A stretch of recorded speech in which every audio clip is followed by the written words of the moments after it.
keluargaku sekalian, di mana juga Anda berada di Keling ini. Saya sering ditanyakan satu soalan, Pak Razi, apakah di Keling ini itu pentingnya jualan ataupun cukup dengan kita tutup poin saja? Jadi Bapak Ibu, sebenarnya apabila kalau kita menceritakan tentang bisnis, kita ceritakan tentang omset, pasti tidak lari daripada penjualan. Seringkali saya mengatakan bahawa di dalam Keling ini, sumber penghasilan kita terbesar adalah melalui penjualan kita. Kalau kita meletakkan susur atau rukun kesuksesan di Keling, yang pertama kita akan meletakkan jualan. Jadi, jualan adalah amat penting. Kalau kita menceritakan tentang jualan, Bapak Ibu, tergantung kepada para leader sekalian. Berapa Anda mau jual? Kalau Anda mampu menjual lebih daripada 1000 biji, dipersilakan. Sebab jualan adalah satu profesi yang cukup mulia. Malahan, kalau kepada umat Islam, merupakan sunnah yang dilakukan oleh junjungan besar Nabi Muhammad SAW. Kalau kita lihat orang-orang yang kaya di dunia, rata-rata mereka awalnya datang daripada penjual-penjual, sales. Jadi sales amat penting. Di Keling ini, kenapa kita menyiapkan produk lebih daripada 60, 70 dan 80 jenis produk?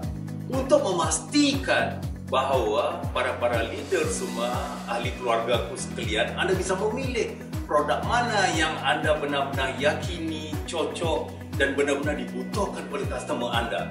Tawarkan kepada mereka. Dan ada yang mengatakan kepada saya, Pak, kita susah untuk menjual, Pak. Ini masalahnya.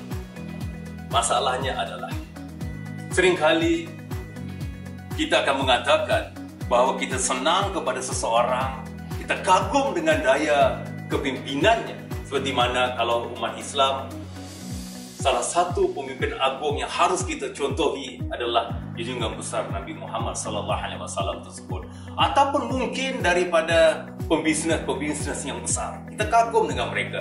Tetapi salahnya, kita tidak mengikut cara mana mulanya mereka berhasil. Ya. Kita lihat sejarah, saya terkenang kepada sejarah Abdurrahman Auf. Saya rasa semua orang umat Islam pasti kenal Abdurrahman Auf. Sahabat Nabi yang 8 pertama memasuk Islam dan 10 sahabat yang dijamin masuk syurga. Sehingga Abdurrahman Auf pernah mengatakan, aku tidak tahu ya, kenapa rezeki itu terus mengikut kepada aku. Sehingga kan kalau aku mengangkat batu pun pasti kelihatan ada emas dan perak di bawah batu tersebut. Kita lihat sejarahnya. Di saat perpindahan hijrah kaum Muhajirin ke Ansar, dipersaudarakan antara Muhajirin dan Ansar. Rasulullah mensaudarakan Abdurrahman bin Auf dengan Sa'ad bin Rabi'. Di saat itu, Sa'ad mengatakan, wahai Abdurrahman Auf, aku adalah orang yang paling kaya di Madinah ini. Ambillah separuh daripada hartaku. Aku memiliki 2 isteri. Kau pilihlah, nikahilah salah satu istriku ini.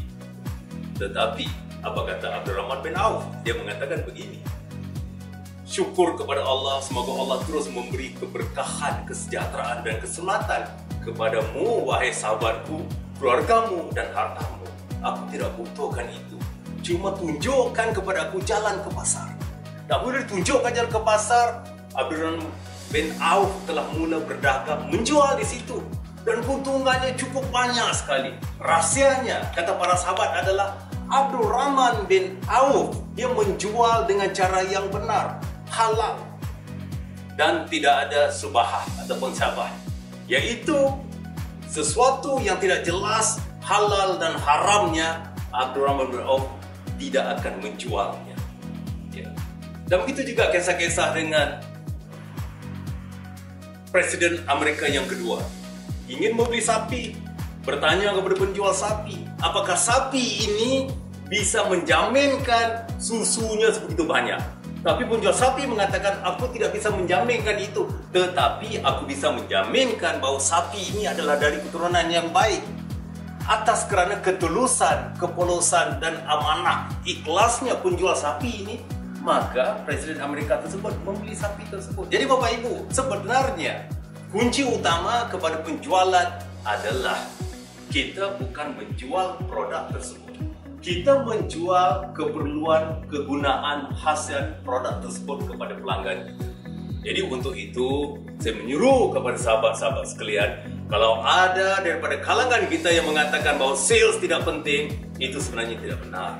Kerana sales adalah amat penting untuk memastikan kesejahteraan setiap orang yang berada di Keling ini. Seperti kata peribahasa ataupun seringkali kita dengar orang mengatakan bahawa hujung tombak sesuatu bisnes itu adalah daripada sales.